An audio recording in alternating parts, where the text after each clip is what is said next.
The Modern Family. Let us bridge the gap between generations. Let us shape up the modern family. The Modern Family. Join the discussion and give us your feedback. Live with Hatem Al Abdussalam. The Modern Family. I always thought about, and I just wanted to be there with you. The place that no eye has ever seen, the place that no heart has ever perceived. Bismillah ar-Rahman ar-Rahim. In the name of Allah, most gracious, most merciful, all praise be to Allah, the Master of the Day of Judgment, and peace and blessings be upon our beloved Messenger Muhammad sallallahu alaihi wasallam. Dear listeners, I salute you all with the salutation of the people of paradise. Assalamu alaikum wa rahmatullahi wa barakatuh. Thank you for joining us again in our program, The Modern Family, and today we have another interesting topic and an interesting guest. Our honorable guest today is Miss Najah Salim Al Abdussalam. Oh, is it Mrs.? Mrs. How are you, Najah? I'm fine, alhamdulillah. How's everything? Alhamdulillah, everything is fine. Thank you for accepting our invitation to come to the show, and it's an honor, and I'm sure our listeners will benefit from today's session. It's my pleasure to be here. Thank you very much for having me. Today's topic is speech therapy, as Mrs. Najah is a speech-language pathologist. I have difficulty pronouncing this word, so I think I need your help at the end of the show. Yes. Okay, tell us, Najah, at the very beginning, why is it so important to talk about speech therapy, and why is it for parents especially? Well, because speech and language development and communication is one of the things that sets us apart from all the creatures. Yeah. It's very important for us to speak, to communicate, to convey messages, and for parents, for them to understand their kids, for the kids to understand them, the language has to be clear. Yes, it has to be clear, and it has to be well developed. And yeah. Okay. Now, for us and for the audience to understand more, Najah, how does our children hear or talk? How do they have that ability to talk and hear? Development of communication skills begins very early in infancy.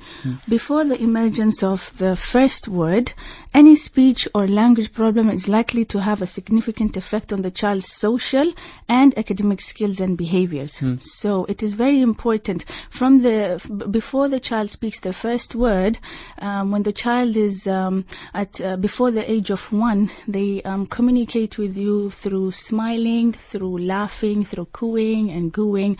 So if you have a child of let's say 6 months old, and you try to interact with that child and he doesn't smile back to you, or he doesn't respond. Yeah, he doesn't respond, then there's a problem. And you have to keep up noticing these things, because they're very crucial, because early intervention is very important for the child to develop normally. So when you see signs, like early signs of not communicating with you, then you have to take him to the doctor, and they have to check why. So that you said at the age of 6 months. Yeah, age of the six months, the child starts interacting with you. And before the age of 6 months, if the child is always sleeping, if the child, like let's say if, a very big loud sound comes in a room and the child doesn't get startled or doesn't move or doesn't react to that sound, there must be, a problem. Sometimes it's a hearing problem, sometimes the child is just very lethargic and, things like that. Okay.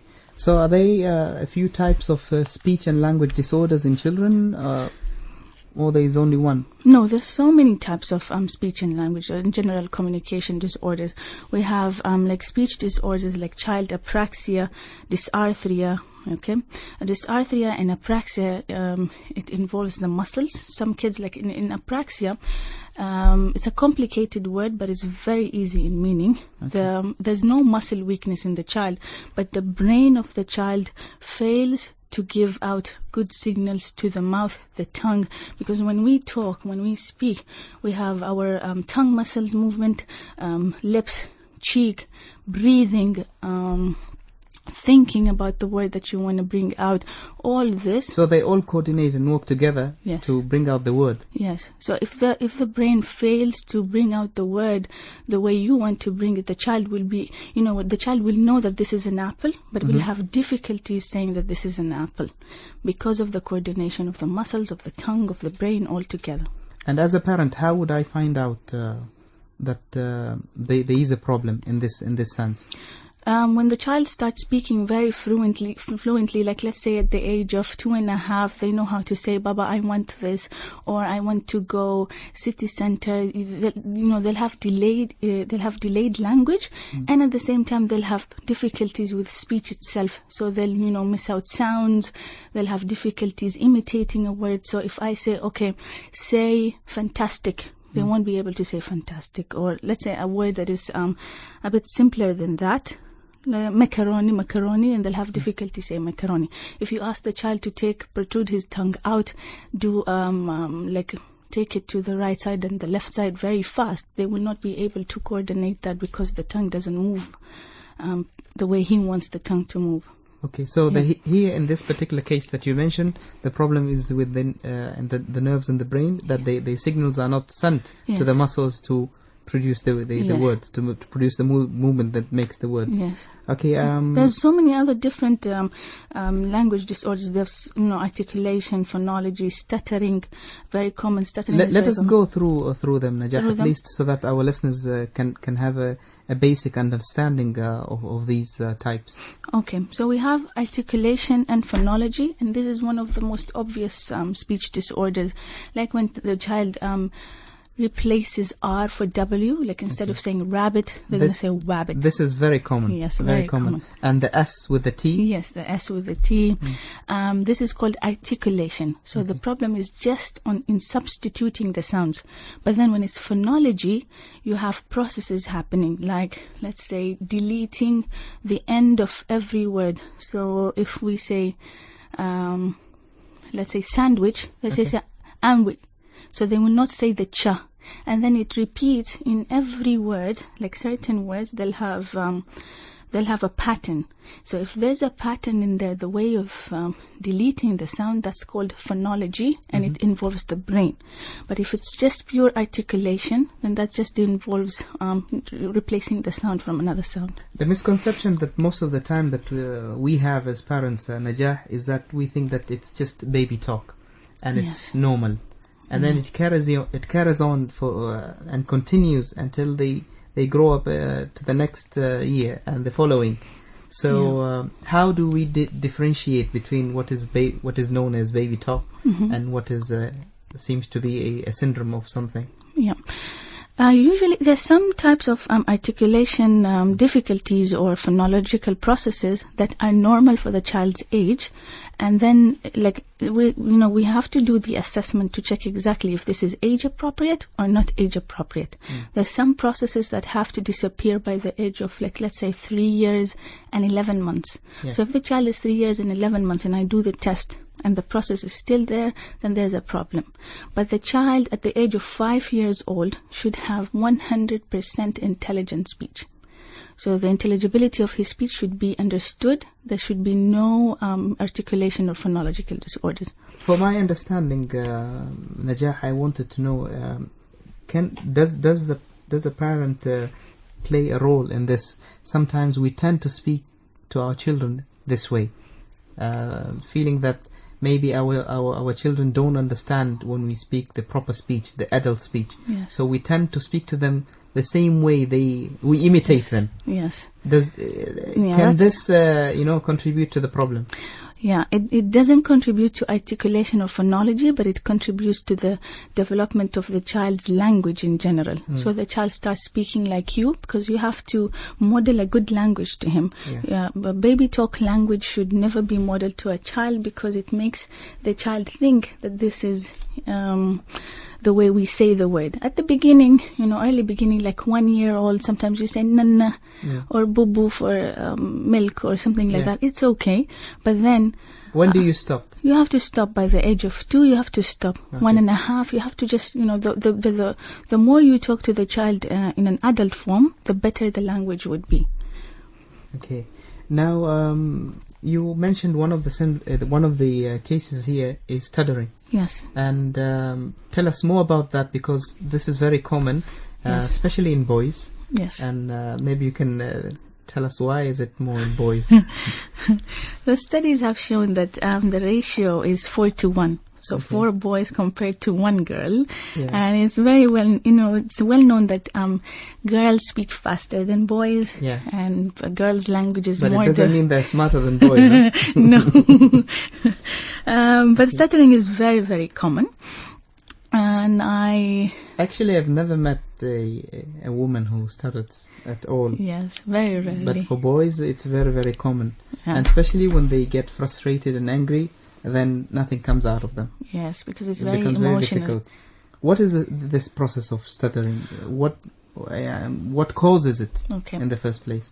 The causes of stuttering until now is unknown. Okay. There's no studies that have shown that it's caused because of this, but the recent ones indicate that it's hereditary, and there's always somebody in the family who has stuttering difficulties. And early intervention for stuttering really helps the child. So after the age of 12 years old, if intervention happens after 12 years old, it becomes very, very difficult to treat stuttering. It can go down to 97%. We can do, we can help the teenager or the adult to reduce stuttering to 97%. So there's room for cure. Yes, there is. But if the child is younger, then the treatment is much, much, much more effective. Okay. Now, what about late blooming or language problems, which is also very, very common? Yes. The difference is that parents should always seek a speech-language pathologist to know if their child is just a late bloomer or if the child really does have a disorder. Okay. Because Can you explain it? Can you explain more, Najah, to our audience? What is a late bloomer? late bloomer is like here in Oman, there's a lot of families who come to me. They say, I think my child is delayed, but we really don't think that he's delayed. We just want an assessment to see if he has a problem. Because, when I was a child, when I was 4 years old, my mother told me that I spoke at the age of 4 or 5 years old, and I was fine, and I'm fine now, and I'm a manager at this company, or I'm doing well in my life now. But I just want to know, does my child have a disorder, or my child is just a late bloomer? Because in the past, nobody cared about language that much. Now the studies have shown that language is so much related to academic skills, to his cognitive skills and all that. Late bloom, and the parents at the end of the day, they cannot afford just guessing. They cannot listen to other people. Oh, my son was like that, my son was like that, because every child is different than another child. And they have to seek a speech-language pathologist. The speech-language pathologist will assess the child and will be able to tell the parents what to do from there. But there are factors that the parents should look into when they have a child who's late speaking. If the child has a good receptive understanding, which means he understands what you say but he cannot express himself, then that's a good indicator that will comfort the parents that, okay, he's just delayed. He doesn't have a disorder. So I would assume that parents need to observe their children more. Yes. And, take note of anything that they might find is not in order. Yes. Or Like something in for example, if the father says, let's go to city center, or let's go out, I need to see my uncle, the child will straight away understand that he needs to go get his shoes, wear his shoes, and go with his father somewhere. But if the child has a disorder, he won't even realize that he needs to do all this in order to go with his father, because he just didn't understand what his father said. So that's the difference between a late bloomer and somebody with a language disorder. What about the cases of some kids who only respond to instructions? They cannot link, like you gave the example of the father going out, is that the child only waits for the orders. They don't respond automatically. They can communicate, but they can't, make decisions by themselves. They cannot express. Normally, you would find kids who are shy, very shy, and very isolated. They'll always be waiting for commands from the parents, instead of think as a child. You're full of imagination. Yes. And you're full of you're the boss of your own. You do whatever you think what is right. Yeah. But with this case, it's a different case. I don't know if it's related to speech. Yeah, and every child is different than each other. And then you get them growing up to be engineers or an IT or a lawyer. So good speakers, when they're kids, when they're good with communication, they end up being, using their language in their work. But kids who are shy, introverts, who don't like to socialize a lot, will use less language than the kids who are extroverts, who like to speak and who like to be heard. Yeah. Some of the other factors that will differentiate the late bloomers from these kids who have a disorder is use of gestures. Okay. So give us some examples. The child that is just a late bloomer will always find a way to tell you what he wants, even if it was not through language or speech. He'll hold your hand, he'll push your hand somewhere, he'll tell you, I want he'll this. Point. Yeah, he'll point and things like that, but he won't speak. That's a good sign of that this child is going to be speaking normally. Okay. Now for the parents, what should they do when they identify that there is a problem? Before you address that question, Najah would like to remind our listeners that they can always join us and call us on 24602058. That's 24602058. Please do call and ask or join the discussion. Yes, Najah.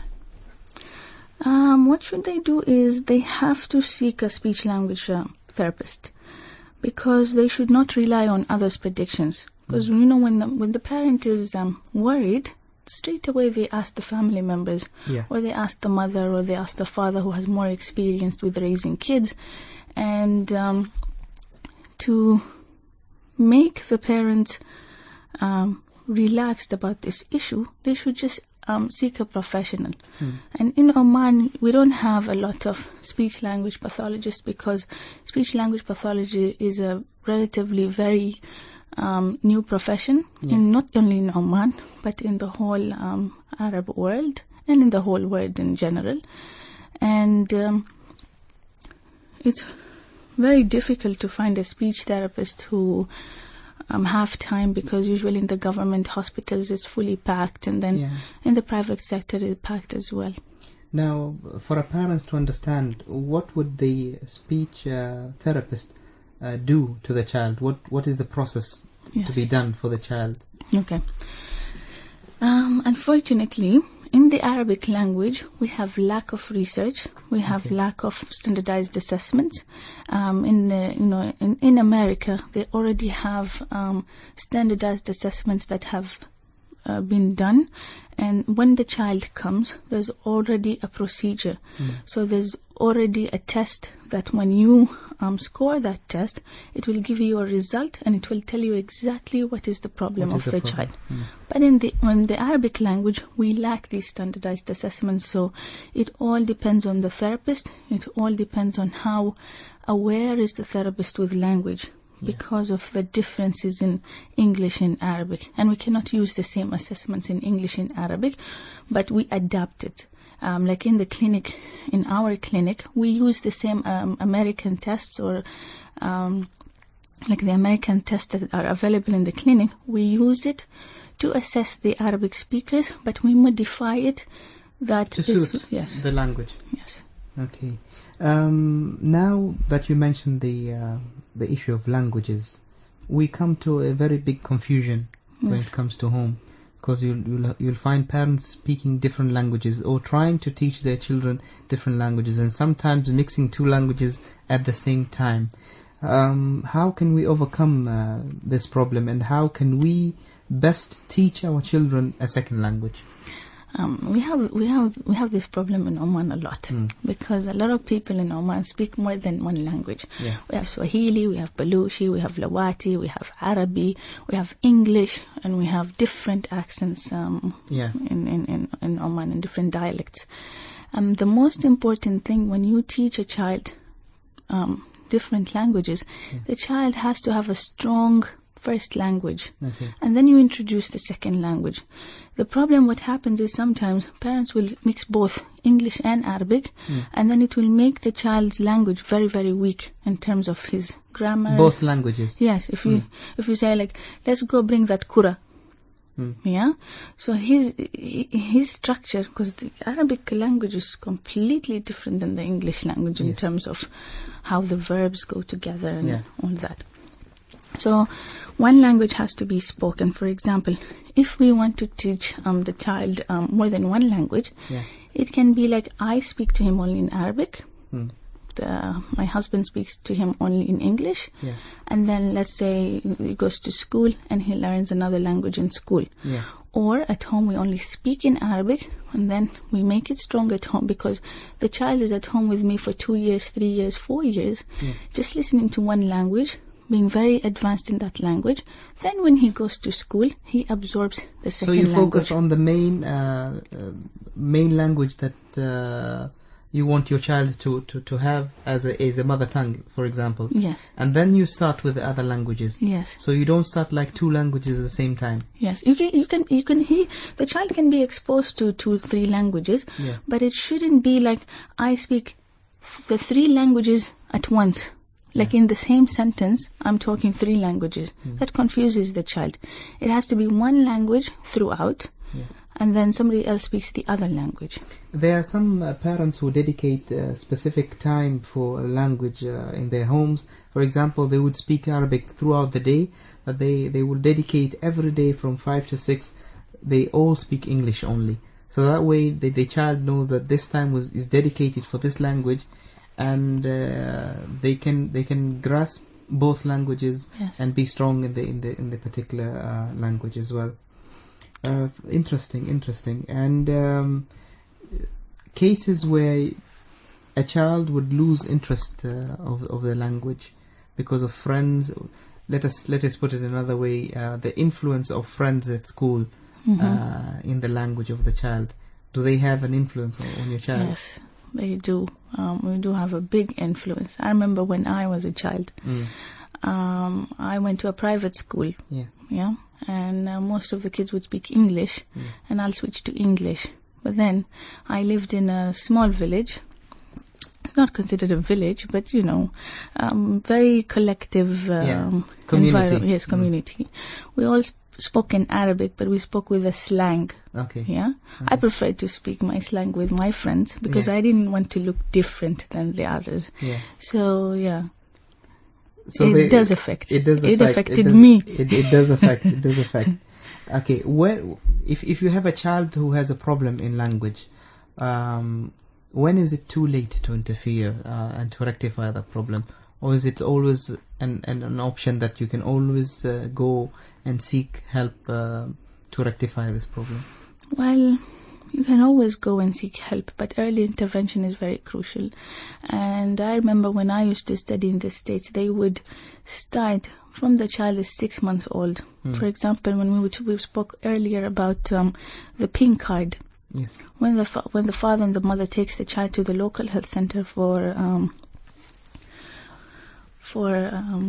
تطعيم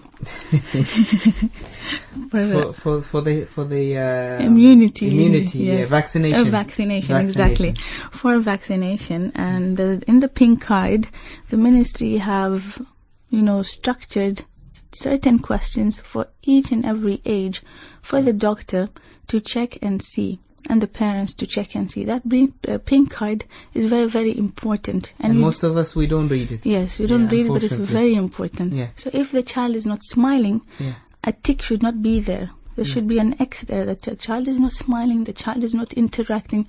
So if you as a parent do not notice that, do not understand that your child has to smile back, your child has to communicate back and be playful, then, most of the time it gets missed. and then the child's hearing is not tested, the child language is not tested as well. Again, Najah, I think parents need to be educated, because when they go to the health center, I think maybe it's part of the tasks of the health center is to give awareness and to educate the parents and ask them questions. Most of the parents, they might, for example, myself, I didn't know that this information is there on the pink card. We normally look at the date and the weight of the child, when is the next shot due, and then that's it. Nothing else is, we don't check anything else on the pink card. So I think it's very, very important to educate. And even the doctors who meet the patient, I think they play a big role. Yes, they do. Don't you agree? I agree. Because I experienced it myself. Okay, Najah, let us take a short break and we'll be back with more discussion about this topic. But we would like to remind our listeners that they can always call us and join us in the discussion.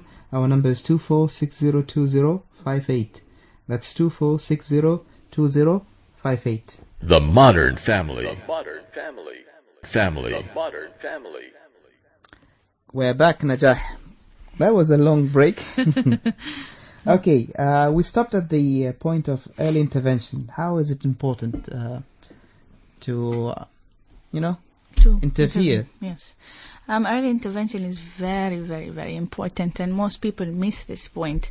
A lot of people delay going to see a speech language pathologist because it is not a deadly situation. It's not like an illness that will affect you right then and there. So it's like, it's okay, he's going to grow out of it, he's going to grow out of it, he's going to grow out of it. But the later you take the child to a speech therapist, the difficult the treatment is. The younger the child, the better the treatment is.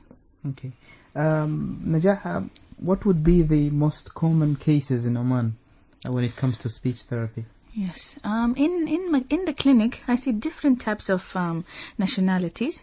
I get the English-speaking citizens. I get the Omanis. I get people from Salalah, from Suhar, from everywhere. But the most case that comes to me in the clinic from the Omani community who speaks Arabic as the first language is language delay that is caused by environmental causes. Meaning the child sits in front of the TV for 7-8 hours watching Tuyur al-Jannah and Karamish, which are two channels that I really, really hate. You've just offended me. That's my favorite channel. I wish if I can eradicate it from the whole satellite. Why do you think they're terrible channels? Because the child does not learn anything from them. I switched it on for once. It's just too loud. It's too loud. It's too much stimulation. They don't teach anything. They just talk about baba, wawa, wawa, wawa. I don't even understand why they're talking about the wawa. Yes? And the child spends most of his time watching these two channels, not benefiting at all. And then the other half time with the nanny. And the nanny, the nanny doesn't really have time for your kid. They're just here just to do the basic necessary things and then they leave. And then the parents are always tired because they have busy schedule, busy jobs. You have weddings to attend, funerals to attend. You have social, Yeah, but we for most of the time, we've mentioned in this program that parents tend to forget that the main job that we have in this world is parenthood. True. Because we chose this way and there is no escaping. We don't get paid for it for sure. Yes. But that's our main job. Very true. So we tend to do everything else. We put it as a priority, and when it comes to our children, then that's the last thing in our agenda. Yes. And then once they grow up, we start blaming them. How did they turn up this way? True. I raised them the best way. I provided them with a big house. I provided them with nice clothes, with toys, with a useful nanny, good school. But that's not the case. That's not what they need. They need you as a parent to be there for them. Very true. Najah, what stops parents from going to a speech therapist? Well, most of the time, the father or the mother wants a quick fix. They want a pill to cure the problem. They don't realize that speech therapy takes a long time. I used to have patients with me for 3 years, just, trying to... quick results. Yes, quick results, which are really not there. The quickest result, I think, minimum would be 6 months. Yeah, so speech therapy is like losing weight, yeah? Exactly. There is no magic pill. No magic pill. But when you get cured for life. With gym, you can go back to being fat. Yeah. Okay, the talk of the town now is autism. Yes. And it's a very serious thing to have a child who has autism. Yes. Or who is diagnosed as an autism patient. What is autism? And how is it affecting our children? Okay. Autism is a very big general topic that could take a whole day to talk about. Yeah. But it's a spectrum. And in that spectrum, there's the high functioning level, like Asperger's syndrome, and then there's the low functioning level. The high functioning level is like Einstein. They become very super smart in mathematics, super smart in physics, but very, very low in communication skills. Yeah. And then you have the low functioning that have difficulties with communication, difficulties even just to look at you in your eyes is difficult. They're in their own world. Yeah. So there's differences in level, but the number of cases in Oman is very high. Causes of autism is still unknown. And it's very, very, very difficult for parents to have an autistic child because you need a whole multidisciplinary team to work with the child. You need a speech therapist, a behavioral modificator, you need an occupational therapist, a play therapist, and you need a whole center for just helping a child with autism. And when you work with an autistic kid and when it takes you a year just to teach the kid to say no. And when the child says no, it's like you feel like you achieved the world. Yeah. Yeah. So do you have autism patients coming to your clinic? Are you treating some cases where kids are affected with autism? Yes, we do get a lot of cases in Oman with autism, but in general, I would prefer that the child be in a center which is specialized in autism because he gets full support. But when the child comes to me as a speech therapist, I would expect from the parents to get an ABA therapist, to get other therapists involved in his life as well. Okay. We'd like to remind our listeners that they can always call us on 24602058. That's 24602058. We're back to you, Najah. Najah, for sure, a lot of patients come into your clinic from different backgrounds with different cases, but I'm sure there are a few stories that really affected you as a therapist. Can you tell us about these stories? Okay. There's 3 stories that I can think of now. One of the stories that one of the patients that really, really affected me was a patient who used to be a national hockey player in Oman, and he was a young boy who had a very successful life, and then he got his first stroke at the age of 20 years old. And that stroke did not devastate him as much as it did now. He got 5 strokes in less than 3 years. And 4 years, he got 5 strokes, multiple strokes.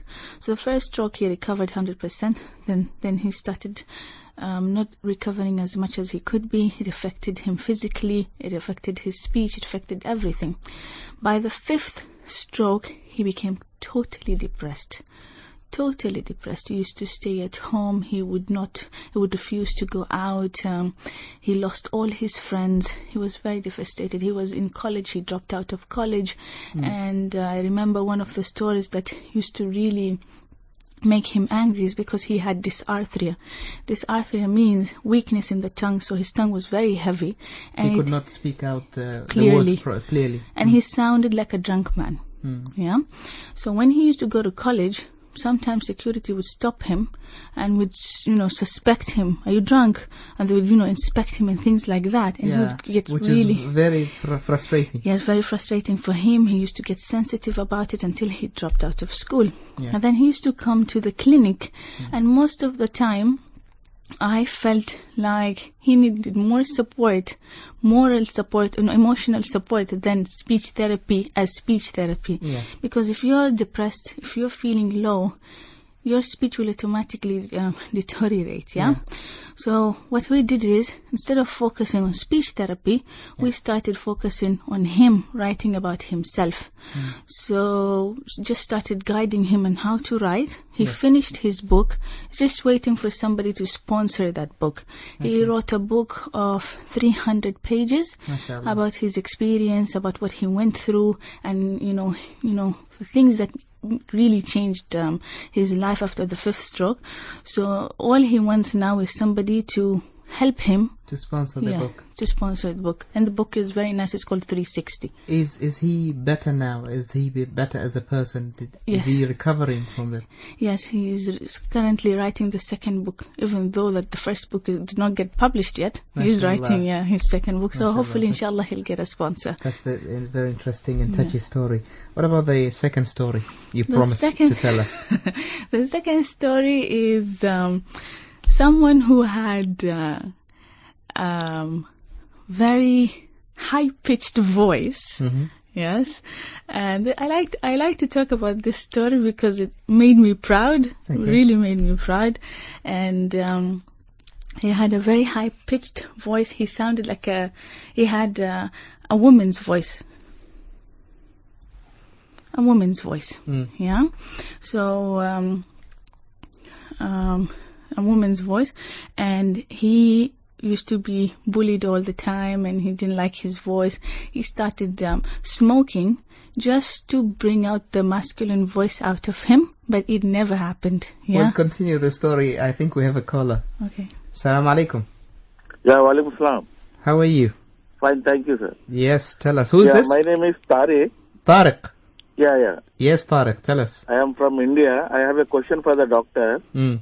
I have a daughter, 3.5 years old. You are a doctor. No, I have a daughter. You have a daughter. Okay, you have Yeah, a daughter. She's age is 3.5 years old, Okay. and she speaks like what you call parrot call. Like she is not speaking clearly. We speak Hindi only in the house, Yeah. but she not speaks clearly. So the words are not clear. Yeah, words are not clear. And she's like 3. parrot, we speak. We tell them in Hindi as parrot call like that. Mm. So Parrot language. all the words in the sentence are not clear, or only specific ones? Yeah, most of the 90% words are not clear. 90% of the words. 90% is very high. When she calls for the names, she calls rightly. But she said we are going out, come out, going out. Sometimes she talks some words. She talks. Give us an example. If she calls your name, what does she call you? What is the proper way to pronounce your name, and how does she pronounce your name? No, that is in Hindi. No problem. No problem. Yeah, tell us. What is the right way that she should call you, and how does she call you now? For us, in names we call Dada, Mama. It is okay. Okay, that part is okay. I want to go out. So like totla मैं जाऊंगी like that. So it's not clear. नहीं जाऊंगी, मम्मा मैं घर जाऊंगी, नहीं जाऊंगी like that. And it's only with you, or with the siblings, with the brothers and sisters? No, nobody. With everybody. Nobody can understand her. No, we can understand the language, but it is not clear. Yeah, I think you should seek a speech-language pathologist, and preferably if the speech therapist speaks the same language that your daughter speaks because it's very difficult to judge through the mic. Correct. Yes. But I would like to bring to your clinic, Dr. Nazma. Where is your clinic? Yes, Mr. Tariq, at the end of the show, inshallah, we will announce where Najah's clinic is, and we'll give all the details, and inshallah you can go and visit her at her clinic and take your daughter there, and hopefully, inshallah, Najah will be able to do something about your daughter. Inshallah. Okay. Thank you very much, Tariq. Thank you very much. Going back to our story, Najah, about the guy with the high pitch of voice. Yes. So he had a very high pitch, and he started smoking just to bring out the the masculine voice, because he believed it will. Yeah. So he smoked very heavily, and he went and tried different ways to bring his voice back, but I don't know why. Unfortunately, it was not successful. So I saw him at the clinic, and it took us just one session, and the masculine voice came out. It's a very, very simple What was way. the problem? The problem was he did not use, the voice is still there. Yeah. It's just his larynx is very low. Okay. I just helped him move his larynx, the larynx in the proper position. Yeah. And the voice, the masculine voice came Automatically came out. And we were all shocked. I was shocked myself because it all happened in one session. Unfortunately, now he's addicted to smoking. Yeah, but that's interesting. That sometimes we think that the problem is severe. Yes. And we tend to go and look for solutions ourselves. Yes. And not going to a specialist, which and then we end up in so much trouble, while we could have solved it very easily. Because that would affect somebody's job, that would affect his relationship with others. He will get bullied at school. I would imagine to have a voice like that. Yeah. Okay, the third story that you promised to tell us, Najah. Yeah, the third story is a little boy who used to come, and he used to be, he was diagnosed with autism, suspected autism, but and the child did not speak to anybody. He was very, very quiet. He had very few words in his language.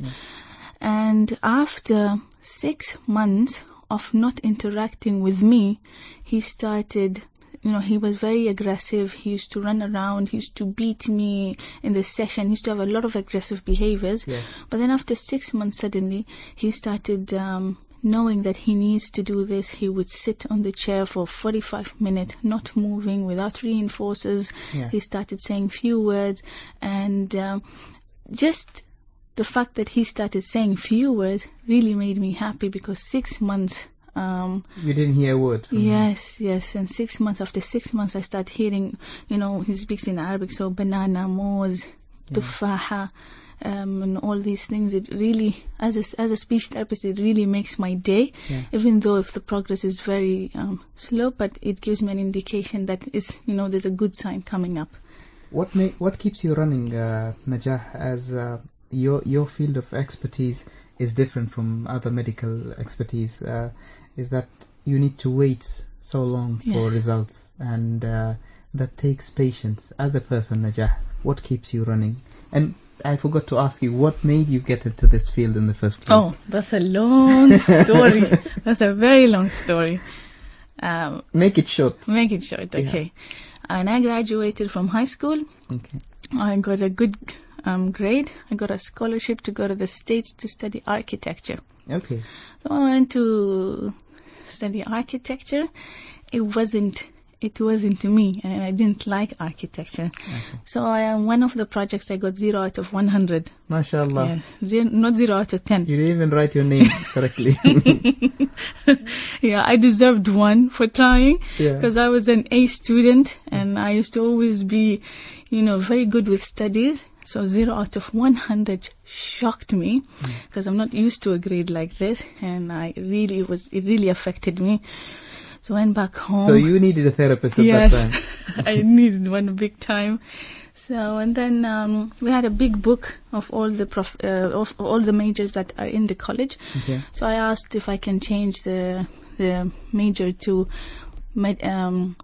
biomedical, chemical engineering, everything in engineering, and then the embassy refused to do that. They said because we have enough students studying that major. Yeah. Then one day I saw communication sciences and disorder.